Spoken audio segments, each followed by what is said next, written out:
Siddur Snippet series is generously sponsored by the Saka family and as well by Ayala and Avram Foreman. We are towards the end of the bracha of V'la Malshinim, the 19th, the additional bracha that was inserted and composed by Shmuel HaKatan, solicited by Rabbi Gamliel. The second, during the time of the Churban, when the Jewish people were threatened, the greatest threat was not to their physical well-being, but ideologies that sought to compromise and corrupt the future of the Jewish people as we know. So we're up to the words, V'hazaydim mehira sa'aker s'shaber s'mager. We wish that the Zaydim, now we know Chol Oivecha, who are Oivecha? Our enemies. We've never had a shortage of enemies. Every Jewish holiday has some reference to defeat of our enemies, from the Simanim at the Rosh Hashanah table, and all the things that we eat with the hope that'll destroy our enemies, to Shvo Chamas Chel Agayim, we'll open the door and welcome Eliyahu Navi soon on Pesach, to the Grager, trying to blot out the name of Haman. Oivecha, we never have a shortage of enemies. We know how to define Oivecha. Oivecha is an enemy. Who are the Zaydim? These Zaydim that we wish, what do we hope for them? Not just one thing, not one bad thing. We want Sa'aker, Sa'shaber, Sa'mager, Sa'chnia, uproot, crush, rout out, subdue. Who are these Zaydim? What do you have in mind? What's the kavanah? What is the intention when you say this word, Zaydim? So the simple understanding of the word Zaydim, we know that a person can violate Hashem's will and word in one of two ways. You could do it b'shogeg. Shogeg means accidental, by accident. What does the word mezid mean? Intentional, on purpose. So the simple understanding of the word Zaydim are those who violate the will and the word of Hashem b'mezid, intentionally, brazenly. It's not accidental, and they're not indulging their temptation or the desire. They're not a mumar l'te'avon. But Zaydim are the people who are b'mezid, those who intentionally defy the will and the vision of Hashem for His world. Those are the Zaydim. But Rav Schwab has a different interpretation. Rav Schwab says that the Zaydim are those individuals who conspire to uproot Yiddishkeit, ideologies that are not threatening the Jewish people physically, but Zaydim are those who maliciously and strategically are trying to compromise and corrupt the Jewish values, the Jewish lifestyle, Jewish continuity, not by physically eliminating us or threatening us, but by introducing ideas that are foreign to our ideology, by getting us to assimilate, by getting us to forfeit who we are and our distinction. They're conniving in so many ways. These Zaydim, if we define this so broadly, if we describe it so broadly, these Zaydim have so many different methods, so many different methodologies that we need different words in order to offset, in order to undermine, in order to prevent them. In fact, Rav Schwab says the Zaydim, he included in his time. Schwab, of course, came from Europe and was the Rav. He was in Baltimore, and then he was the Rav of the Yeki community in Washington Heights, in Broyers. And in his time, he said, included in the Zaydim are the practices of communism and missionaries.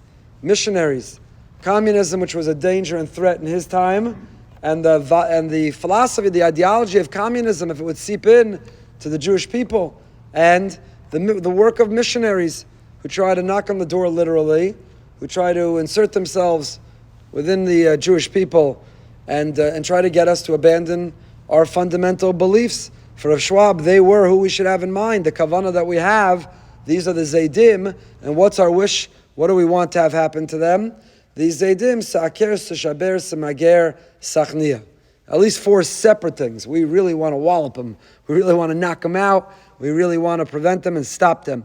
Why do we have four separate things? Others, by the way, define differently. The Kuntres Avodah Tefillah says, Zaydim, anyone who wants to make tsaras for Klal Yisrael. Those are called Zaydim. The Zaydim are those who want to make tsaros for Klal Yisrael.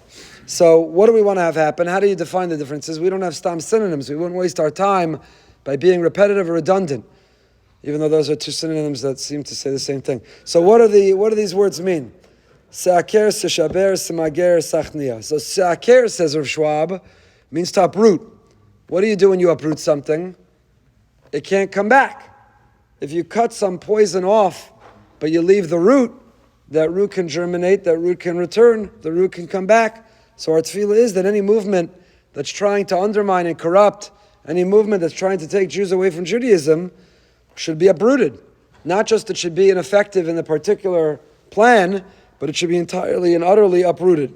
Sishaber, says Rav Schwab, means it should break. Sishaber, lishbor, is to break. Why do we want to break them? It means they should be broken into various factions, so they'll be ineffective. If you take a group and they are determined, let's say, to make the lives of Jews miserable, and now you introduce something that makes them fight among themselves, so now you've broken them into factions, now you create infighting, so they won't be able to harm the Jewish people. Simager means even more than sishaber, also to break them up, but not in large pieces. It means into small pieces, almost insignificant, almost indiscernible, where you can't even find them. And what's sachnia, the last one? It means to humble them, that even after you've uprooted or broken or you ground them down into small pieces, whatever's left should be humbled and rendered harmless, because they're so humiliated and ashamed, they're so humbled that they can't be effective in any of their effort to harm or to aggravate the Jewish people. So I'll leave with a question that we'll pick up with next time. Sachnia, to be humbled. Which is the best and which is the worst in this list of synonyms? Sa'aker, seshaber, semager, sachnia. To be humbled. I would think humbled is the best. Humbled is not great, but it's a lot better than being crushed, than being ground, than being destroyed, than being uprooted. So why do we end with a sachnia?